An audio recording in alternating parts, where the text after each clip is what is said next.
दोस्तों, कभी कभी ज़िंदगी एक थप्पड़ की तरह लगती है। एक ऐसा थप्पड़ जो हमें चक्कर में डाल देता है और ये सवाल खड़ा कर देता है कि क्या ईमानदारी का कोई मतलब है आज भी। आज मैं आप सभी के सामने खड़ा हूँ एक ऐसे शख्स के रूप में जिसने ईमानदारी को अपना धर्म माना है, मगर जिसे दुनिया ने सिर्फ ठोकरें ही दी हैं।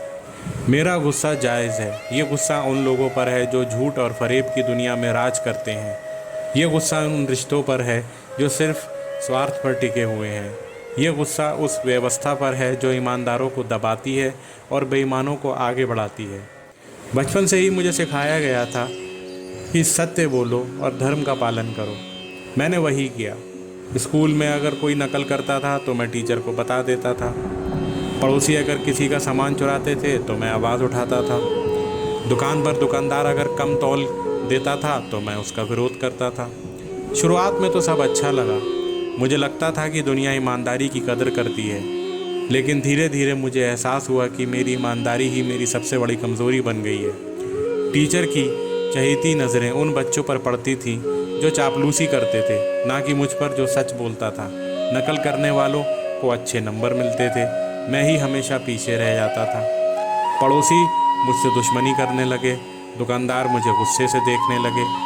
ये सब देखकर मेरी माँ कहती थी, बेटा ज़माना ख़राब है, थोड़ा समझौता कर लिया कर। पर मेरा दिल ये समझौता नहीं कर पाता था। जैसे जैसे मैं बड़ा हुआ वैसे वैसे ये मुश्किलें और बढ़ती गईं। नौकरी मिलना मुश्किल हो गई। हर जगह रिश्तेदारी और सिफारिश का बोलबाला था। मैंने ईमानदारी से मेहनत की, पर तरक्की सिर्फ उन लोगों को मिली जो चापलूसी और झूठ में माहिर थे। कई बार हार जाने का मन करता था। लगता था कि शायद ईमानदारी का सचमुच कोई मतलब नहीं है, लेकिन फिर भी किसी चीज़ ने मुझे हार नहीं मानने दिया, और वो चीज़ थी मेरा आत्मसम्मान। वो था मेरा ये विश्वास कि ईमानदारी की राह भले ही कठिन हो, पर यह गलत नहीं है। मुझे पता था कि आप में से कई लोग भी शायद मेरी इस तरह से महसूस करते होंगे जैसा मैं महसूस करता हूँ। आप भी ईमानदारी के रास्ते पर चलते होंगे और दुनिया की बेईमानी से परेशान होते होंगे, है ना। लेकिन मैं आपसे ये कहना चाहता हूँ कि हार मत मानिए। ईमानदारी एक पेड़ की तरह है। ये जल्दी से नहीं बढ़ता, लेकिन इसकी जड़ें मजबूत होती हैं। ये तूफ़ानों का सामना करता है और धीरे धीरे फलता फूलता है। शायद आज हमें ईमानदारी का फल ना मिले, पर इसका ये मतलब नहीं कि ये कभी नहीं मिलेगा। हमें ईमानदारी के साथ साथ मेहनत भी करनी होगी। अपनी स्किल्स को निखारना होगा, खुद को बेहतर बनाना होगा। हमें ये भी याद रखना होगा कि दुनिया बुरी नहीं है, ईमानदार लोगों की भी कमी नहीं है इस दुनिया में। धीरे धीरे हम ऐसे लोगों को ढूंढ लेंगे। ऐसे लोगों के साथ मिलकर हम एक ईमानदार समाज बनाने की कोशिश कर सकते हैं। शायद मेरी सफलता किसी बड़े पद पर पहुंचने में नहीं है। शायद मेरी सफलता किसी बड़े ऑफिस में बैठकर काम करने में नहीं है, लेकिन मेरी सफलता ये है कि मैं ईमानदारी के साथ जिया हूँ। मैंने कभी किसी को धोखा नहीं दिया, मैंने कभी झूठ का सहारा नहीं लिया।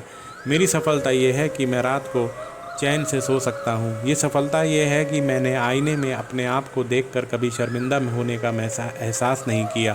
कभी मैं आईने में देख के अपने आप को शर्मिंदा नहीं होता। आप भी अपनी सफलता को ऐसे ही परिभाषित करें। सफलता सिर्फ पैसा और शोहरत नहीं है। सफलता ईमानदारी से जीने में भी है। सफलता अपने सपनों को पूरा करने में भी है। मुझे पूरा विश्वास है, पूरा भरोसा है कि एक दिन मेरी मेहनत रंग लाएगी। ईमानदारी की राह पर चलते हुए मुझे सच्ची खुशी और सफलता मिलेगी, और वो सफलता दूसरों की तरह झूठी और फरेबी नहीं होगी। वो सफलता मेरी मेहनत और ईमानदारी की गवाही देगी, जिस पे मैं फ़ख्र कर सकूं। शायद रास्ते में कई और मुश्किलें आएँ, शायद मुझे और ठोकरें खानी पड़ें, लेकिन मैं ये वादा करता हूँ कि मैं हार नहीं मानूंगा। मैं ईमानदारी का दामन नहीं छोड़ूंगा, क्योंकि मुझे यकीन है कि सच बोलने वालों की कभी हार नहीं होती, ईमानदारों की कभी हार नहीं हुआ करती दोस्तों। और ये एक दिन पूरी दुनिया ये मानेगी कि ईमानदारी ही असली ताकत है। आप भी मेरे साथ चलिए। आइए मिलकर ईमानदारी की इस ज्योति को जलाएं। आइए मिलकर एक ऐसा समाज बनाएं जहां सच बोलने वालों का सम्मान हो, जहां मेहनत करने वालों को फल मिले।